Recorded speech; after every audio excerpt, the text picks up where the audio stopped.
I was a lottery winner with $10 million. Now I dig through dumpsters for food scraps.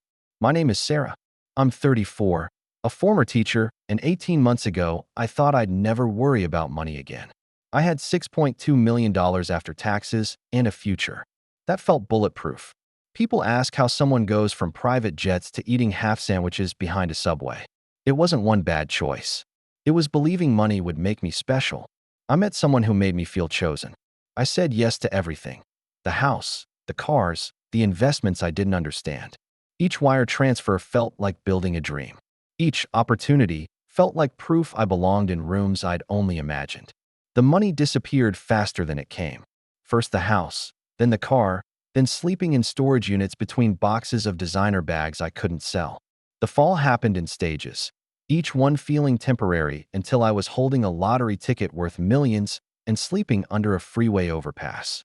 Let me take you back to the Bentley dealership where it started, and the smile that cost me everything. When $10 million isn't enough to save you from yourself, what does that say about the real problem? The lottery numbers appeared on my phone screen at 3:47 p.m. on March 15, 2021, while I sat alone in my fourth-grade classroom. The kids had left 20 minutes earlier, their backpacks dragging behind them like anchors, and I was supposed to be grading math worksheets about fractions. Instead, I was checking my ticket from this morning's coffee run. 7, 14, 21, 35, 42. Mega Ball 11. I stared at the crumpled paper in my hand, then back at my phone. The numbers matched. Every single one. My hands started shaking first, then my legs. I called the lottery hotline from the school phone, whispering the numbers like a prayer while Mrs. Patterson vacuumed the hallway outside. The automated voice confirmed what I already knew but couldn't believe. I'd won $10 million. $10 million. Dollars that I sat there in the quiet classroom, surrounded by crayon drawings of spring flowers and a bulletin board that said, "Math is magic," in purple letters I'd cut out myself. The afternoon light came through windows that hadn't been cleaned since September, casting everything in gold. I could hear the custodian's cart squeaking down the hall and the distant sound of after-school pickup outside that I pulled up the calculator on my phone. At $35,000 a year, my teaching salary would take me 286 years to earn what I'd just won in a single moment. 286 years of lesson plans and parent conferences and buying my own classroom supplies because the district budget never stretched far enough. The drive home took forever. Every red light felt like the universe testing my patience. I kept the ticket in my wallet, checking it at stop signs to make sure the numbers hadn't changed.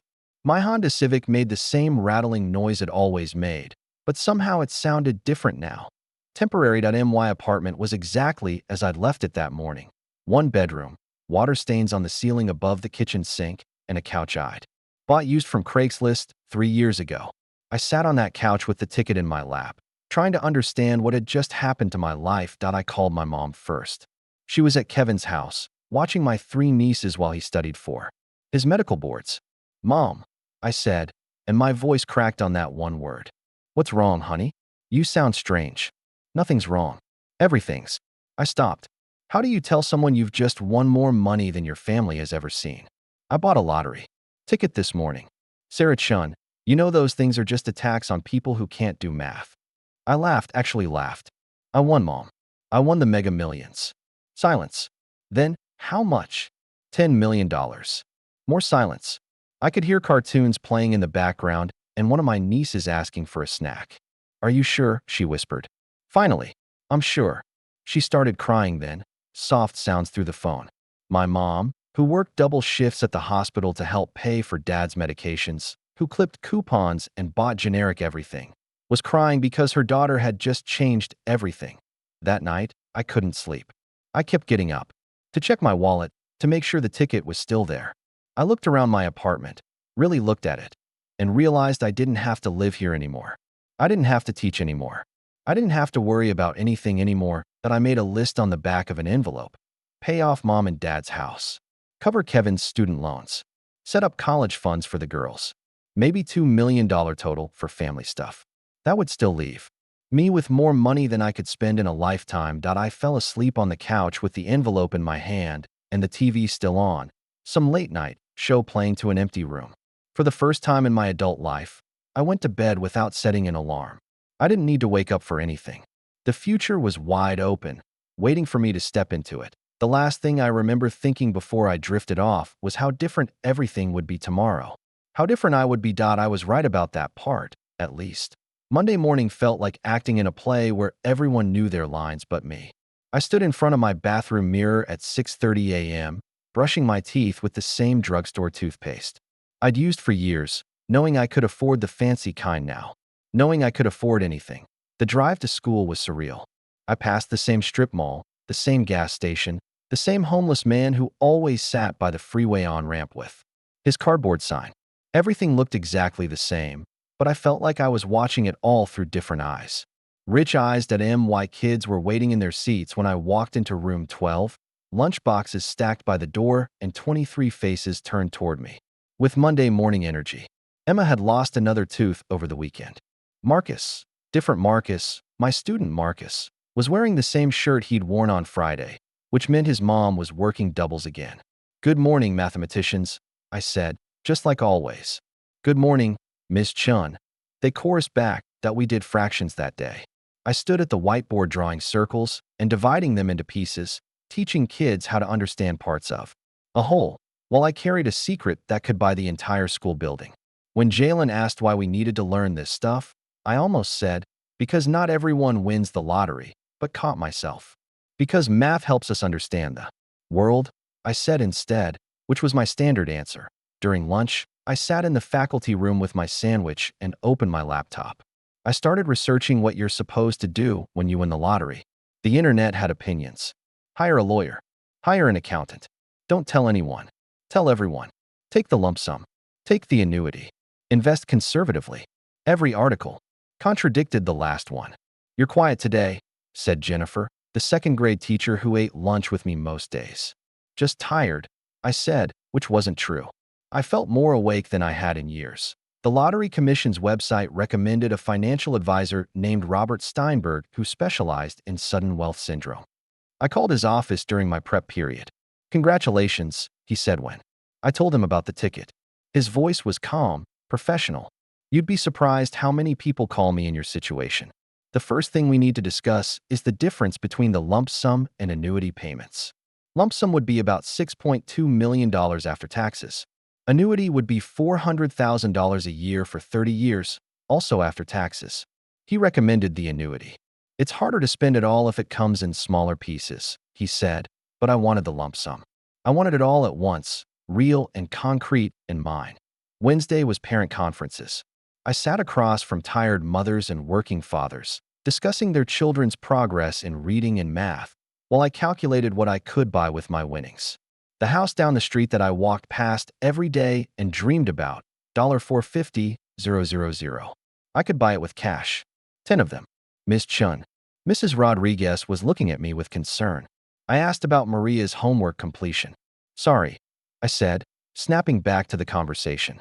"Maria's doing fine. Really fine." Thursday night, I drove to Target and walked the aisles like an art museum. Face cream that cost $180? I could buy the entire shelf. The fancy vacuum I'd had in my Amazon cart for 6 months? Add to cart by now. Everything seemed possible and pointless at the same time that I typed my resignation letter 3 times that week. Each version said something different, but they all ended the same way. I was leaving Madison Elementary effective immediately. I saved the letter to my desktop, but never sent it. Yet, Friday afternoon, I stood in my classroom after the kids left, looking at the reading corner I'd set up with my own money and the motivational posters I'd bought at the teacher store. Everything I'd built over 4 years of teaching felt small suddenly. Temporary. I opened my laptop and stared at the resignation letter. My cursor blinked in the white space after my name, waiting for me to decide who I was going to be. Outside, I could hear the crossing guard helping kids get to their parents' cars. Normal life continuing while I sat with a secret that could change. Everything. I closed the laptop without sending anything, but I knew I would. Maybe not tomorrow, but soon. I sent the resignation email during lunch break on Tuesday, April 6th.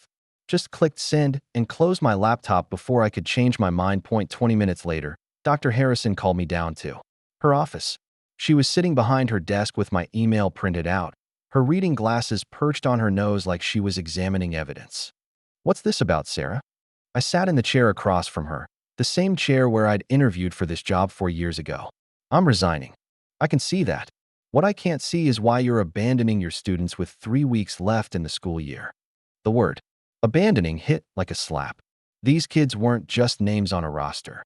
They were Emma with her gap-toothed smile, and Marcus, who still struggled with basic addition, and Sophia, who read at a high school level but had anxiety attacks during tests. I have an opportunity, I said. What kind of opportunity requires you to leave children you've worked with all year? I couldn't tell her about the lottery ticket. Not yet. A personal matter. Dr. Harrison took off her glasses and leaned back. Sarah, you're a good teacher. The kids love you. But if you walk out on them now, you'll never work in this district. Again, maybe not anywhere. I understand. Do you? Because I don't think you do.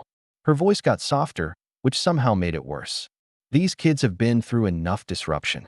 They need stability. They need you to finish what you started. I wanted to explain that I was about to have $6.2 million, that I'd never need to work again, that I could finally take care of my family the way they deserved. But sitting in that office, looking at Dr. Harrison's disappointed face, the words felt hollow. I'm sorry, I said. My mind is made up. I cleaned out my desk that afternoon while the substitute teacher, Mrs. Kim, who'd just retired from 30 years at another school, got acquainted with my lesson plans. Emma asked why I was putting my coffee mug in a box. Ms. Chun is going on a long trip, Mrs. Kim said before I could answer. Will you come back? Emma asked. I don't know, I said, which was the first honest thing I'd said all week. The drive to the lottery office in downtown LA took 2 hours in traffic. I'd made an appointment with Maria Gonzalez, a claims specialist who walked me through the paperwork like she'd done it 1,000 times before. Lump sum or annuity, she asked. Lump sum. She handed me forms to sign. Tax documents. Direct deposit. Information. A pamphlet about financial planning that I stuffed in my purse without reading. The money will be in your account within 5 business days, she said. Congratulations. Walking out of that building felt like walking into a different life. I had my phone in my hand before I reached my car. Dad, I said when he answered. Hey, sweetheart. Shouldn't you be teaching? I quit my job today. Silence. What? Why? Because I can afford to. Dad, I won the lottery. Mega Millions. $10 million. I heard him calling for my mom, his voice echoing through their small house. Linda, get on the phone. The three-way conversation that followed was chaos. Crying, questions, disbelief, more crying. When I told them I wanted to pay off their mortgage, my mom started hyperventilating. Sarah, that's our whole house, she said. I know. And now it's yours. Free and clear. I called Kevin next. He was in the library studying, whispered conversations because his voice carried. 10 million, he said. Are you serious? Dead serious. And I'm paying off your student loans. Sarah, that's $180,000. I know. It's done. Consider it an early wedding present. He was quiet for a long time. I don't know what to say. Say you'll name one of your kids after me. He laughed, the first real laugh I'd heard from him in months. That night, I sat in my soon-to-be former apartment with a bottle of wine that cost more than I usually spent on groceries in a week. I made lists on legal pads, houses to look at, cars to test drive, trips to take. Paris, Tokyo, Australia. Places I'd seen in movies and imagined visiting someday when I had money. Now I had money. More money than I knew what to do with. I called 3 real estate agents and scheduled appointments for the weekend. I made a list of luxury car dealerships.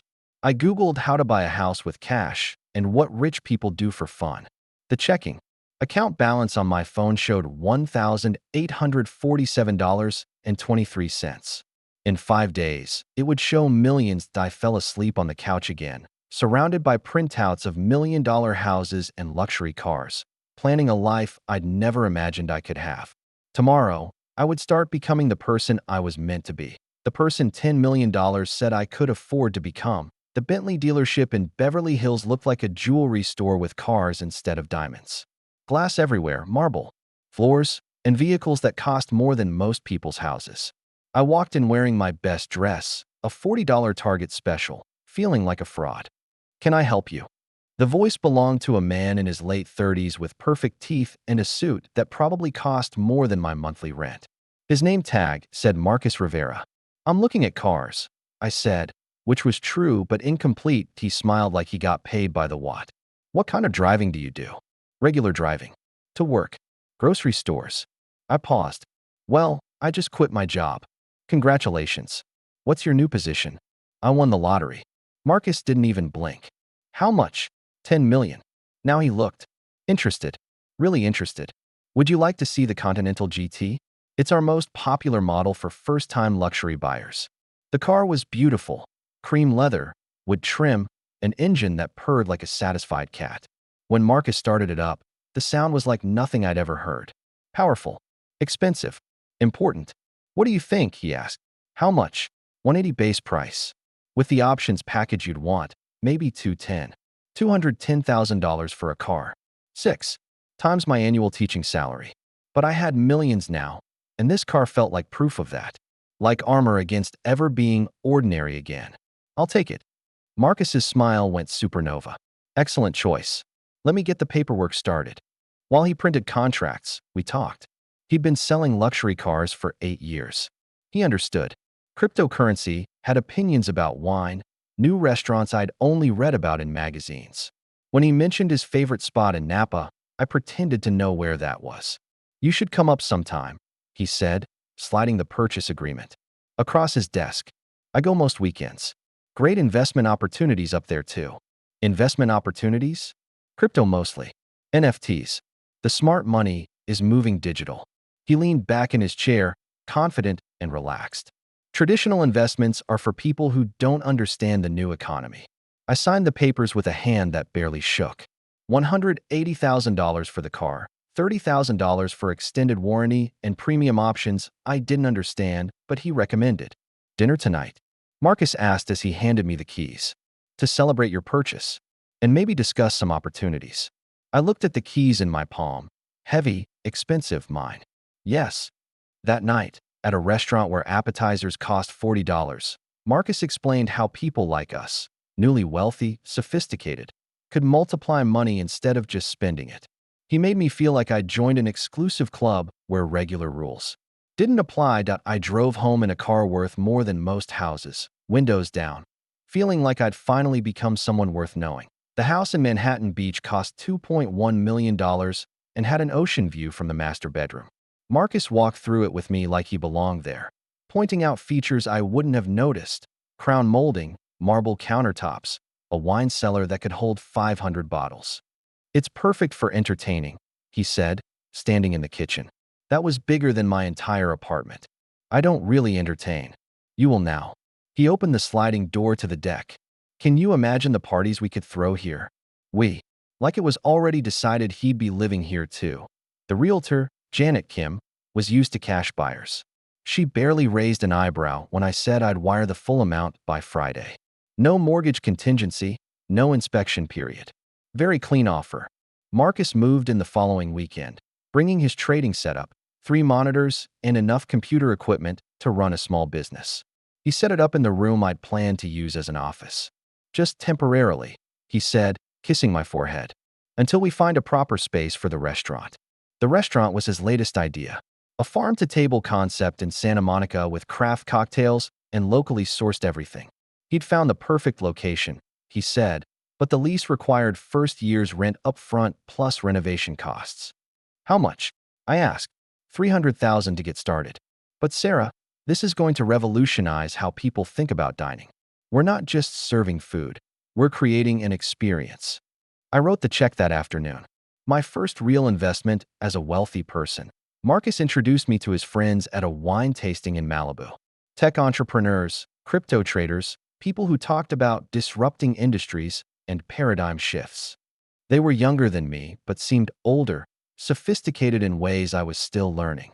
Sarah just won the Mega Millions, Marcus announced, his arm around my waist like he was presenting a prize. Smart move taking the lump sum, said Brad, who claimed to have made millions in Bitcoin. Annuities are for people who don't trust themselves with money. What's your investment strategy? Asked Sophia, a woman about my age who owned 3 rental properties in Venice. I panicked. I'm still researching options. You should talk to Marcus about the NFT project, Brad said. I put in $50K last month. Already seeing 20% returns.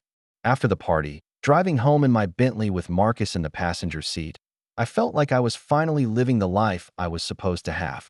Rich friends, expensive wine, investment opportunities that regular people never heard about. The NFT collection goes live next week, Marcus said, scrolling through his phone. Limited edition digital art pieces. The artist is about to blow up. Think Banksy meets the digital age. How much?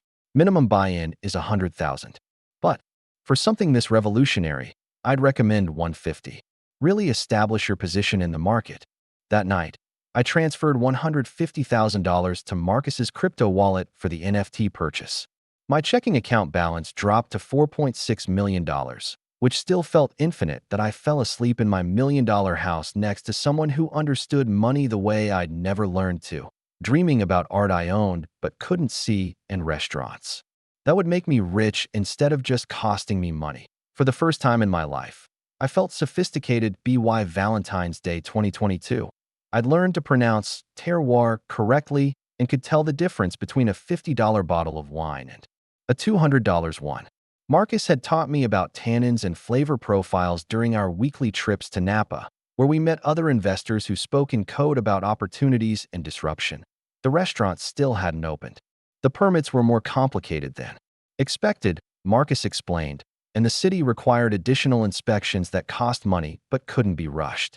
We'd already spent $400,000 on licensing, equipment deposits, and consultant fees for a space that remained stubbornly empty. These things take time, Marcus said, showing me architectural renderings on his tablet. Michelin star quality can't be rushed. I nodded and wrote another check for kitchen equipment we couldn't install until the permits came through. The NFT collection had gone live in November, but the artist hadn't blown up like Marcus predicted. The digital art pieces I owned were worth about half what I'd paid, according to the marketplace websites Marcus showed me. Paper losses, he called them. The smart money holds through volatility. My parents came for Thanksgiving dinner, which I catered from a restaurant Marcus recommended. $800 for dinner for 4 people, but it felt important to show them how well I was doing. This is fancy, my mom said, cutting into duck breast that cost more per pound than she usually spent on groceries in a week. Sarah's becoming quite the sophisticate, Marcus said, refilling wine glasses with a $150 bottle I'd barely tasted. After dinner, my mom pulled me aside in the kitchen. He reminds me of your great Uncle Eddie. What do you mean? Always had big plans. Always needed just a little more money to make them work. I'd heard stories about Uncle Eddie, how he'd convinced my grandparents to invest their retirement savings in a chicken farm that never materialized, then a restaurant that closed after 6 months, then a get-rich-quick scheme involving vitamins that left them broke. Marcus isn't Uncle Eddie, I said. Maybe not. But be careful, honey. Money changes people. Sometimes it changes how they see you. I checked my account balance that night. $1.8 million. Still more than most people would see in a lifetime, but the number felt smaller than it had. In March, I'd given $800,000 to family, spent $2.1 million on the house, $210,000 on the car, $400,000 on the restaurant, $150,000 on NFTs, plus monthly expenses that seemed to grow without me noticing. Marcus found me staring at my laptop screen. What's wrong? Just checking balances. He sat beside me, close enough that I could smell his cologne, expensive stuff I'd bought him for Christmas. You're thinking like a poor person again. What do you mean? Rich people don't count every dollar. They think about cash flow, about leveraging assets. Your house is worth more now than when you bought it. The restaurant will generate passive income for decades. The crypto market is just temporarily depressed. He was right, probably. I was still thinking like a teacher who clipped coupons and bought generic cereal. Rich people played by different rules. I have something special planned for next month, Marcus said, kissing my neck. A bridge opportunity in Miami. Short-term investment, huge returns. Just need to move fast when it opens up. I closed the laptop and let him hold me, but I couldn't stop thinking about my mom's warning. Outside, the ocean looked black and endless under a moon I could afford to reach. Marcus called from Miami at 6 a.m. on March 3rd, 2022, his voice electric with excitement. It's happening, Sarah. The opportunity one told you about. But I need to move. The money today, the window closes at noon Eastern. I was barely awake, standing in my kitchen in a robe that cost more than my first car. How much? 300,000. I know it sounds like a lot, but Sarah, this is the kind of deal that turns millionaires into multimillionaires. Real estate development, ground floor opportunity, in and out in 6 months with triple returns. 300,000. Almost. As much as I'd made in a year teaching, but Marcus spoke about it like pocket change. Like the kind of risk wealthy people took without thinking. Who else is involved? Private investors. Family offices. People you've met. His voice was urgent, focused. Sarah, I'm looking at the contracts right now. This is what we've been working toward. I walked to my laptop and logged into my bank account. $1.2 million available. After this transfer, I'd be down to $900,000. But the house was worth $2.3 million now according to Zillow, and Marcus said the restaurant permits would come through any day. Okay, I said. Send me the wire information. I love you, he said, and I could hear him typing already. This is going to change everything. The wire transfer took 10 minutes. $300,000 moving from my account to an LLC registered in Delaware that Marcus said was the investment vehicle. I felt sick and excited at the same time, like jumping off a high dive without looking at the water below. Marcus stopped answering. His phone on March 6th. I called 12 times that day. Voicemail. Text messages. Nothing. I drove to the restaurant location, but it was still empty, still had the same for lease sign it had carried for months. March 7th. Still nothing. I called the hotel where he'd said he was staying in Miami. No guest by that name. I tried the investment company from the wire transfer. Disconnected number. March 8th. I walked through our house, my house, looking for clues. His clothes were gone. His trading setup, gone. The Cartier watch I'd bought him for Christmas, gone. My grandmother's engagement ring that I'd let him borrow for a business dinner, gone. The only thing he'd left was a note on the kitchen counter. Sarah, the deal got complicated. Going dark until it resolves. Trust me, I'll make this right. I sat on my kitchen floor and cried until my chest hurt. Not just because of the money, though $300,000 felt like being robbed, but because I believed him when he said I was special. I believed we were building something together. I believed that being rich meant people couldn't lie to you anymore. The restaurant permits had never been filed. I found out when I called the city planning office directly. The consultant fees had gone into Marcus's personal account. The NFT collection was worth $30,000 on a good day, maybe $15,000 realistically. I was down to $900,000 cash. Most of it tied up in a house I'd bought at peak market price that was now worth maybe $2.1 million if I could find a buyer quickly. The Bentley payment was auto-debited from my account every month. $3,200 that had seemed reasonable when I thought money was infinite. That I called the financial advisor I should have listened to 10 months earlier. Robert Steinberg's office was sympathetic but clear. I needed to liquidate assets immediately, downsize my lifestyle, and hope I had enough left to generate modest income. The good news, he said, is that you still have significant assets. The bad news is that you're spending like someone with 10 million when you effectively have one. That night, I sat in my empty house, Marcus's absence echoing in every room, and realized I'd lost more than money. I'd lost the story I'd been telling myself about who I was becoming. The lottery ticket was still in my wallet, laminated and perfect. I took it out and stared at the numbers that had changed everything. 7, 14, 21, 35, 42, Megaball 11. I still had them memorized. The for sale sign went up in my front yard on April 15, 2022. Prime Manhattan Beach Real Estate, Ocean View, recently renovated. My realtor, Janet Kim, was optimistic about a quick sale at $2.2 million. The market's softening a little, she said, but location like this always sells. By June, we dropped the price to $1.95 million. By July, $1.8 million. The mortgage I'd taken out to cover monthly expenses, $4,800 a month including property taxes and insurance, was eating my savings alive. The interest rates have jumped, Janet explained during our monthly check-in. Buyers are getting cautious. I was down to $47,000 in checking when the Bentley got repossessed. It happened at Ralph's grocery store on a Tuesday afternoon. I was loading organic produce into my cart, $200 worth of food that would have fed me for a month when I was teaching, when two men in polo shirts approached. Sarah Chun, Yes, we need your keys, ma'am. Vehicles being repossessed for non-payment. I'd missed 3 payments. $9,600 total, which should have been manageable, but my automatic payment had failed when my checking account dipped below the threshold. The notices had gone to my old apartment, the one I'd abandoned when I bought the house, standing in the Ralph's parking lot. Handing over keys to a car worth more than my childhood home, I felt the eyes of other shoppers on me. A woman who looked rich losing her expensive car in public. I left my groceries in the cart and called an Uber. But the house didn't sell. September came and went. October, November. The market had shifted, Janet explained. Interest rates were up, inventory was high, and Manhattan Beach buyers were getting picky. December meant cheaper motels. $65 a night. At a place in Gardena where the shower barely worked and the walls were thin enough to hear every conversation next door. I was down to $12,000 and selling furniture piece by piece through Facebook Marketplace. The dining room table that Marcus had picked out, $800. The bedroom set from Restoration Hardware, $1,200.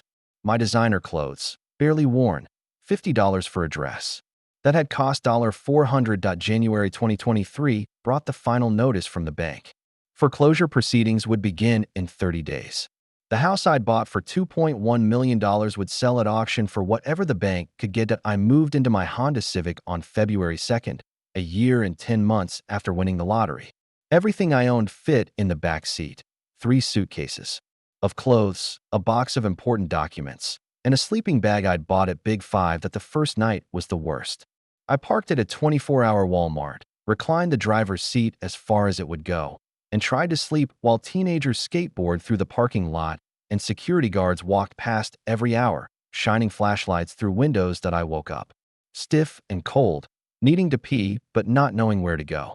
The Walmart bathroom required walking through the store, past early morning shoppers who looked at me like they could tell I'd slept in my car. Day 3, I learned about library bathrooms, 24-hour McDonald's, and church parking lots where nobody bothered you if you kept quiet. Day 7, my car got impounded. Unpaid parking tickets from all the places I tried to sleep legally. $847 in fines and fees that might as well have been $1 million. I stood outside the impound lot with my sleeping bag and 1 suitcase. $31 in my wallet. No car, no house. No Marcus, no job, and no idea what came next. A woman about my age approached me from the bus stop across the street. She had gray hair and clothes that had seen better years, but her eyes were kind.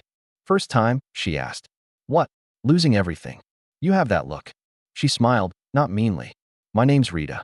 And honey, if you're about to do what I think you're about to do, you're gonna need some help. Rita led me to the encampment under the 405 overpass like she was giving a neighborhood tour. That's Tommy's spot, she said, pointing to a blue tarp stretched between shopping carts. He runs things around here. Vietnam vet, lost his eye in 71, but he's good people. Keeps the peace. The camp was bigger than I'd expected, maybe 30 tents and makeshift shelters spread across the concrete under the freeway. Cardboard, tarps, and shopping carts organized into something that looked almost like a community. Rules are simple, Rita said as we walked. No stealing from each other. No violence, especially against women. No bringing cops around. Everyone contributes something, information, supplies, whatever you got. She helped me set up a tent I bought at the Dollar Tree with my last $31. Orange nylon that wouldn't survive a real rainstorm, but it created the illusion of privacy, of having somewhere that was mine. You'll want to insulate, Rita said, showing me how to line the tent floor with newspapers. Cold comes up through the concrete. And keep your important stuff on your body always. Doesn't matter how much you trust people. Desperation makes thieves out of saints. I learned the schedules. Mobile showers on Tuesdays and Fridays. Food trucks on Wednesdays. Laundry service on Sundays if you had quarters. The library opened at 9 a.m. and closed at 6 p.m. with bathrooms that didn't require buying anything and computers you could use for an hour at a time. The job applications felt surreal. Typing cover letters for teaching positions on public computers while smelling like the hand soap from gas station bathrooms. Using an email address that still said Lotto Winner 2021. Principal Harrison's words echoed every time I hit submit. You'll never work in this district again. She was right. I got 3 interviews in 6 weeks, and each one ended the same way once they checked my references. Why did you leave mid-semester? What have you been doing for the past year? Can you explain this gap in employment? I had some personal challenges, I'd say, which was true but insufficient dim why family had their own problems.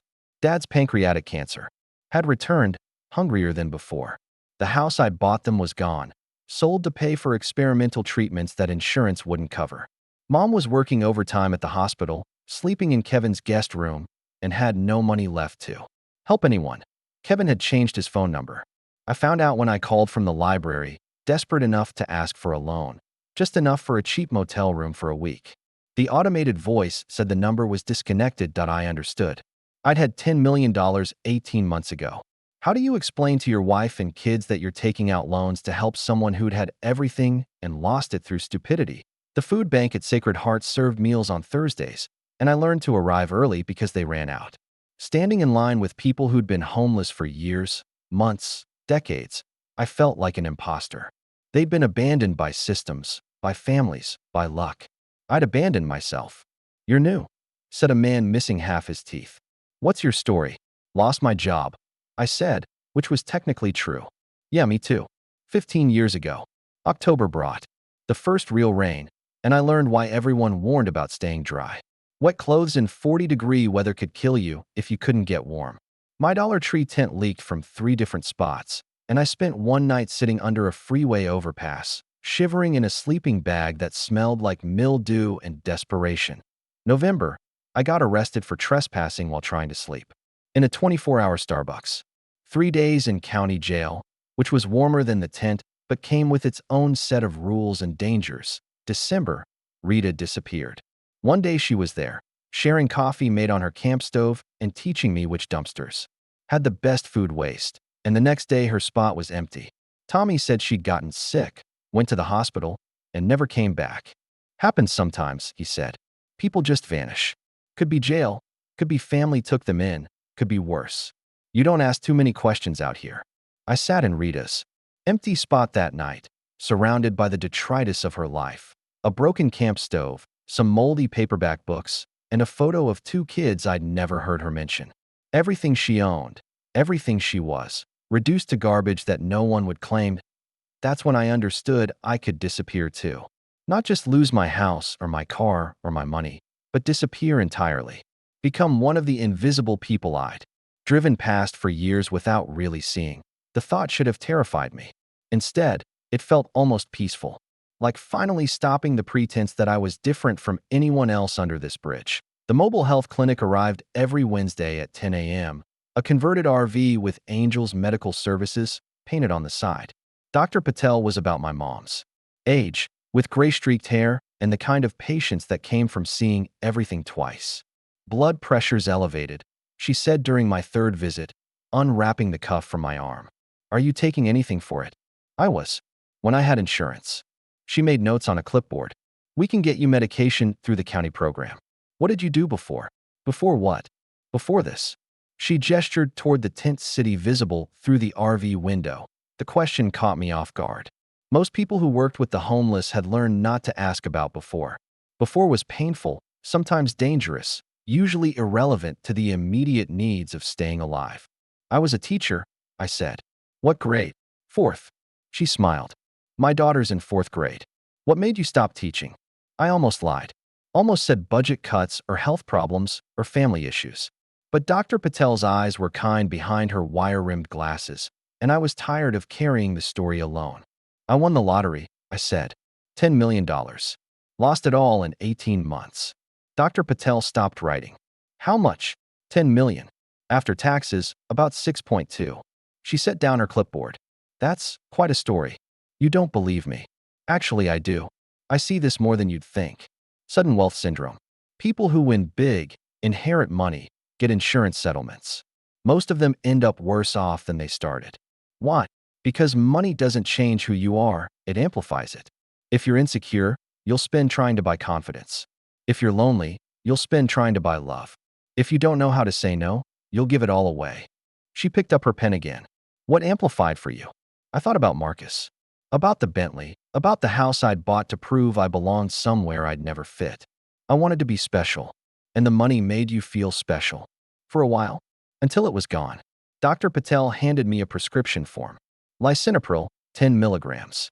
Take one in the morning. There's a pharmacy on Vermont that fills county prescriptions for free. She paused. Can I ask what you're planning to do next? Survive today. Maybe tomorrow. That's honest. But Sarah, it is Sarah, right?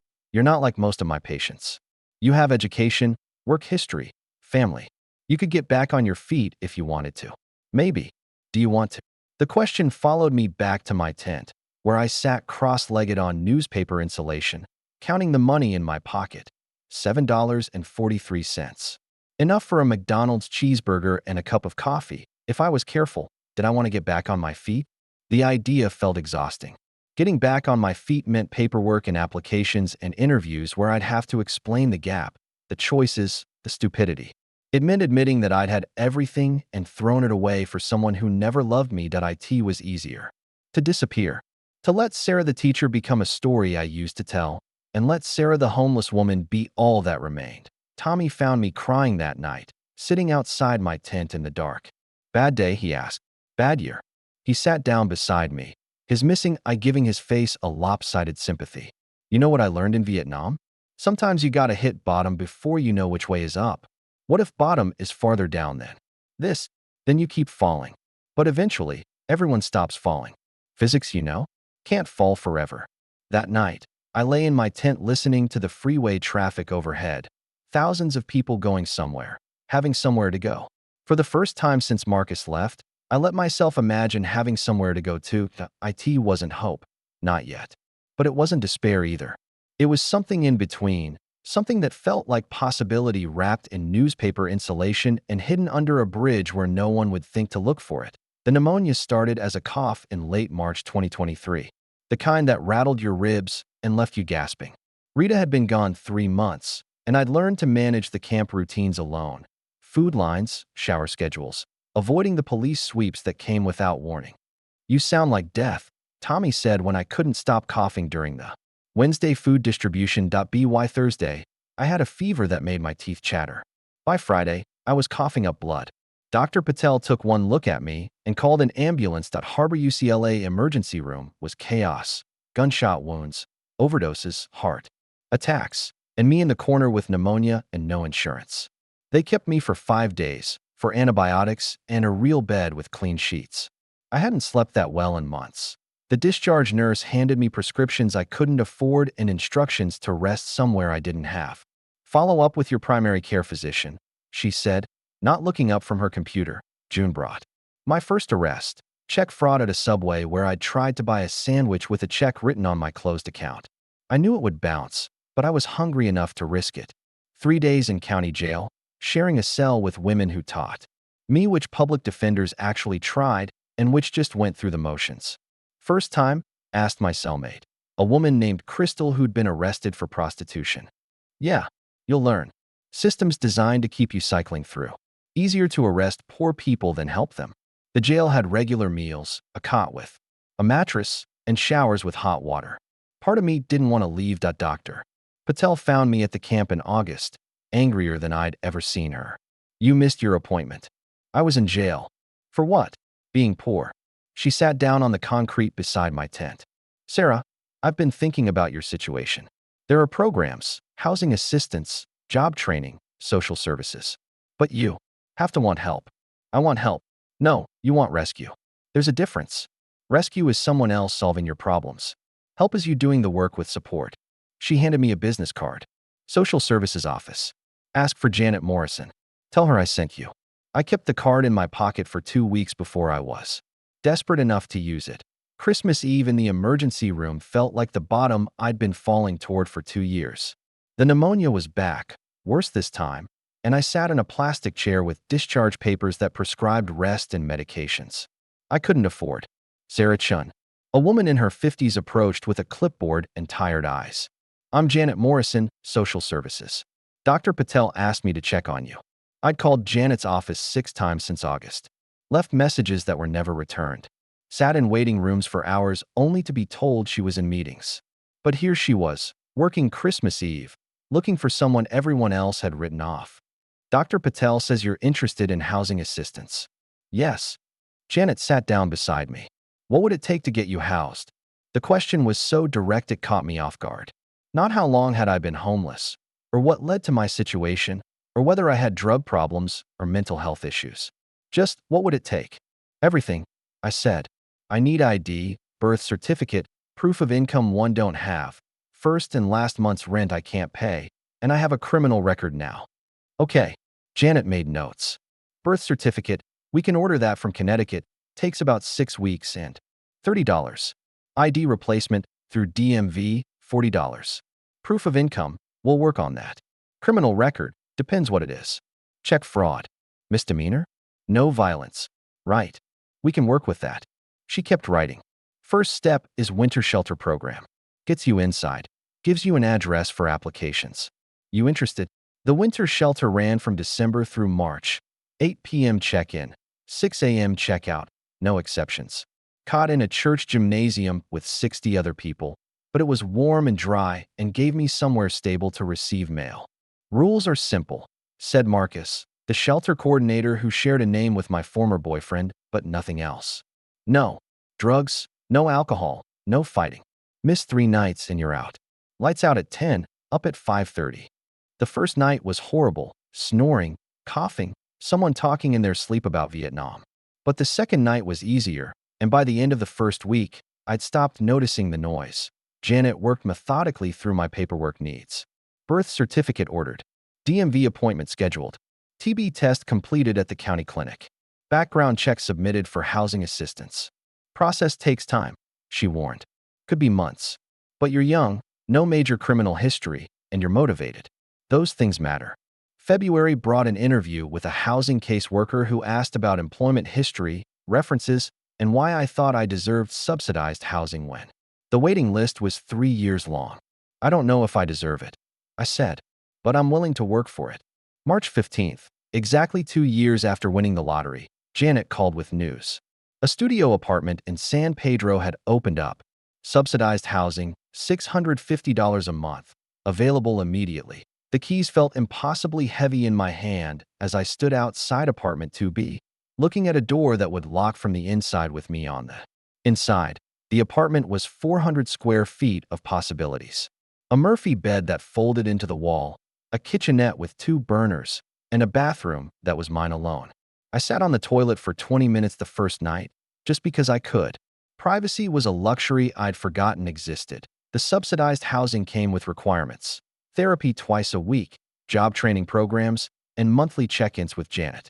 Dr. Morgan specialized in something she called financial trauma, the psychological whiplash of gaining and losing money too fast for your identity to adjust. Tell me about the lottery win, she said during our first session. I thought it would solve everything. And when it didn't, I tried to buy solutions. Better house, better car, better boyfriend. Like I could purchase a different life. Dr. Morgan nodded. You're grieving. Not just the money, but the person you thought money would let you become.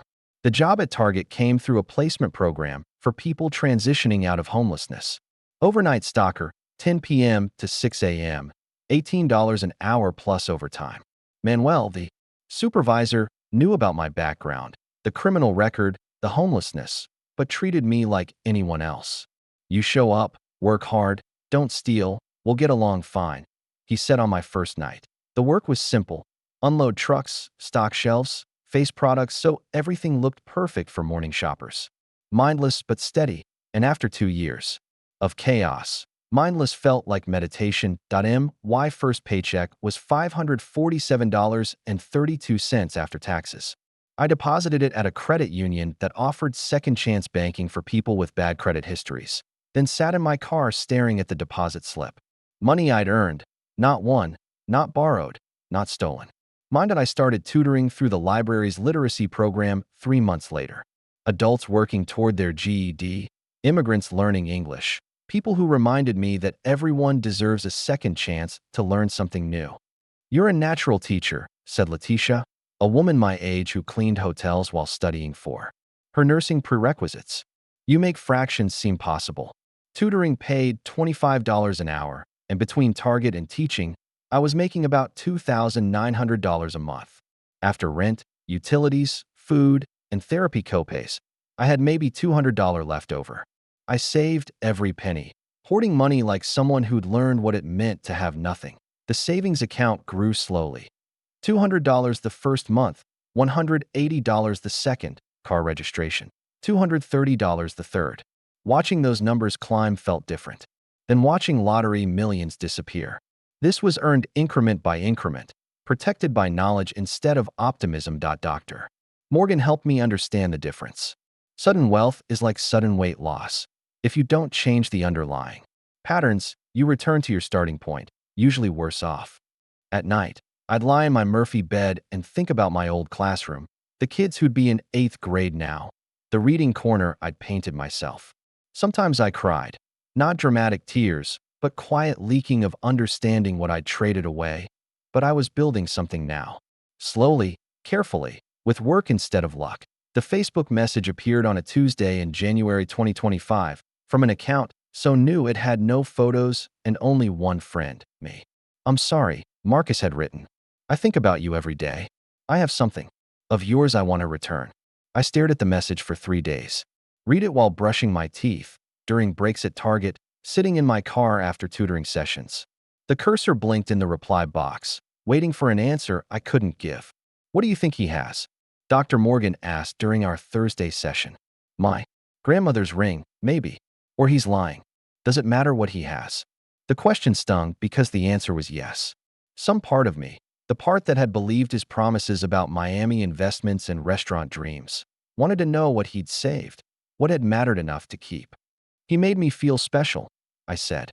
"Even after everything, even knowing what he did, part of me wants to feel that way again. Even if special was just another word for useful." I deleted the message without responding, closed my laptop, and went to work, where the simple routine of stocking shelves felt like meditation. But for weeks afterward, I found myself checking Facebook, half hoping for another message, half afraid there would be one. The food bank volunteering started in February. Sacred Heart served about 200 families every Thursday, and I recognized the stages in people's faces. Newcomers mortified to be there, regulars who'd made peace with need, volunteers who'd been clients once themselves. "You look familiar," said an elderly woman named Mrs. Rodriguez, pressing a $20 bill into my hand. "I want to scratch off yesterday, $200. I want to share the blessing." I tried to give it back, but she insisted, walking away with her cart of canned goods and pasta, moving like someone touched by luck. I watched her go and thought about blessings, about winning, about the difference between getting lucky and feeling grateful. My savings account hit $2,000 in March, $2,500 in April. I made spreadsheets tracking every expense, every deposit, calculating how long it would take to reach $10,000, my arbitrary goal for feeling secure. At my current rate, 3 years if nothing went wrong, the tutoring had become the best part of my week. Letitia had passed her GED and started prerequisites at community college. Robert, a former construction worker, was learning to read at age 52. Maria, an immigrant from El Salvador, wrote her first complete paragraph in English and cried when I told her it was beautiful. "You should go back to teaching," Letitia said after mastering algebra. "You're too good at this to waste it." I burned those bridges. So build new ones. Some nights I walked past the 7-Eleven on Crenshaw where I'd bought the winning ticket. Raj still worked Tuesday and Thursday evenings, and we'd wave through the window but never talk. What would we say? That good things come and go. That deserving has nothing to do with luck. I still bought one lottery ticket every Friday. Quick pick. Always just one, because hope dies hard and some habits feel safer than others. The shameful truth was that I understood now why people stayed addicted to losing. It wasn't about the money. It was about the moment before you knew, when anything was possible, when you could still believe you were someone luck would choose twice. That my daily walk to the bus stop took me past the 7-Eleven where everything started. Raj worked the evening shift Tuesdays and Thursdays, and we developed a routine, a wave through the window, a nod of recognition, but no conversation. What would we say? He'd celebrated with me when I won, hugged me, and said all good things were coming my way. Now I made $18 an hour stocking shelves and lived in subsidized housing. Some things didn't need words. My mother called every Sunday at 6 p.m. sharp, always opening with the same question: "How are you feeling?" Not "How are you doing?" The distinction had taken months to appreciate, but it mattered. Doing implied accomplishments, progress, success. Feeling was about survival, about getting through each day intact. I'm grateful, she'd always say before we hung up, to have both my children alive. She was thinking of my father, who died in September despite everything we'd spent trying to save him. Money couldn't buy more time, only more comfortable ways to say goodbye. She never mentioned the house I'd bought her that she'd lost to medical bills. Never brought up the promises I'd made about taking care of her that I couldn't keep. That was her way of forgiving me, by refusing to keep score that Kevin's new phone number stayed blocked. But I understood. His wife, his kids, his future. He had responsibilities that didn't include enabling his sister's poor choices. I'd asked him for money after having $10 million. There wasn't enough family love in the world to make that make sense. The worst part wasn't the money I'd lost. It was the trust. I'd proven that Sarah Chun, fourth-grade teacher who lectured kids about responsibility and making good choices, could abandon everything stable for a fantasy that felt more real than reality. My current life was smaller but honest. I worked nights at Target, tutored adults on weekends, saved $200 a month if I was careful with groceries. The apartment in San Pedro wasn't much. One room, thin walls, a view of a brick building, but it was mine. I paid rent with money I'd earned. The bed, the dishes, the security deposit, all purchased with paychecks, not luck. Dr. Morgan said I was building self-efficacy, the psychological term for believing your actions create your outcomes. For 2 years, I'd lived like outcomes were random, like money appeared and disappeared based on forces beyond my control. But every shift at Target, every dollar saved, every student who finally understood fractions, those were choices, not chances. The laminated lottery ticket stayed in my wallet behind my driver's license, a reminder more than a talisman. Sometimes, I'd take it out and look at the numbers: 7, 14, 21, 35, 42, Megaball 11. Random digits that had rearranged my life so completely I was still finding pieces of who I'd been before.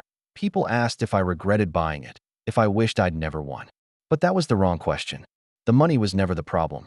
The problem was believing money was a solution instead of just a tool, like a hammer that could build or destroy depending on who was swinging it. $2,900 a month, saving toward $10,000. I need about 3 years to feel secure again.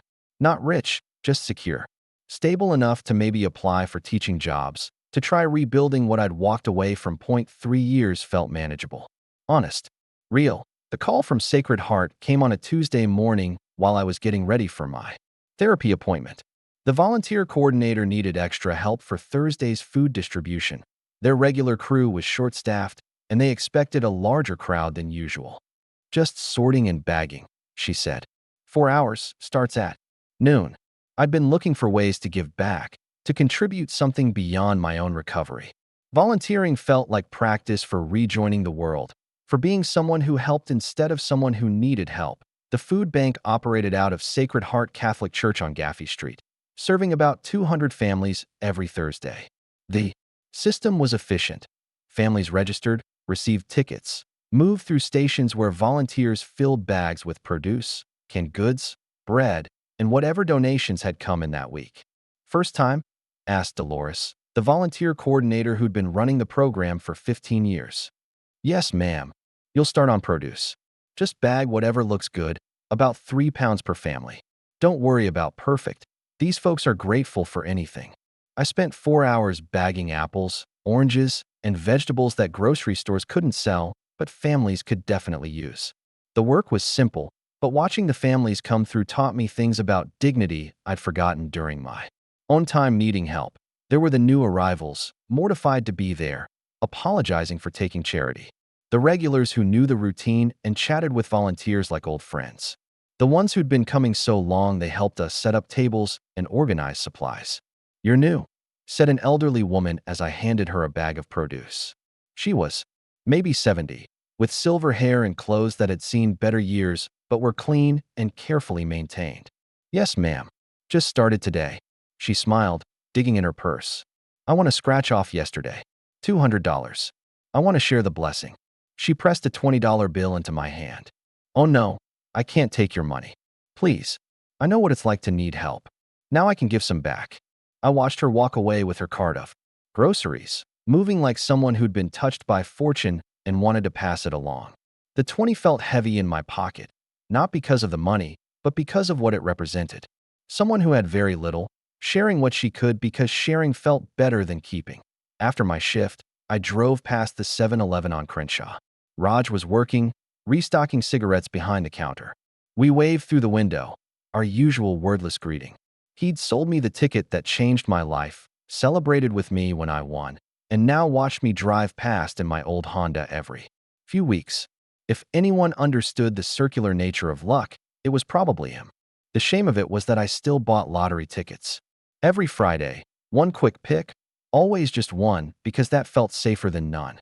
Not because I expected to win again, but because I needed to believe in possibility, even knowing how dangerous hope could be when it came wrapped in statistics and sold for $2 at convenience stores. The Friday ticket lived in my wallet next to the laminated winner from 2021, two pieces of paper representing before and after, then and now. The person who'd believed money could change everything, and the person learning that changing yourself was harder but lasted longer. Sunday evening calls with my mother had become the anchor of my week. 6 o'clock sharp, my phone would ring, and we'd spend 30 minutes catching up on the ordinary details that proved life was continuing. "How are you feeling?" She'd always start, and I'd learned to give real answers instead of automatic ones. "Good days and bad days," I said this particular Sunday in May. "Work is steady. Savings are growing slowly. I'm thinking about maybe applying for teaching jobs again." "That's wonderful, honey." She was living with Kevin and his wife now. In the converted garage they'd turned into an in-law suite. After Dad died, after the medical bills consumed everything, after the house I'd bought her was gone, she'd landed there with dignity intact and no bitterness that she'd share with me. "Kevin's doing well," she said, updating me on the brother, who'd changed his phone number rather than listen to my requests for money. "His practice is busy. The kids are growing so fast." We never talked about the money I'd given them and they'd lost to cancer treatments. Never discussed the promises I'd made about taking care of her that I couldn't keep. That was her way of forgiving me, by focusing on the present instead of keeping score of the past. "I saw Raj at the store yesterday," I told her, though that wasn't quite true.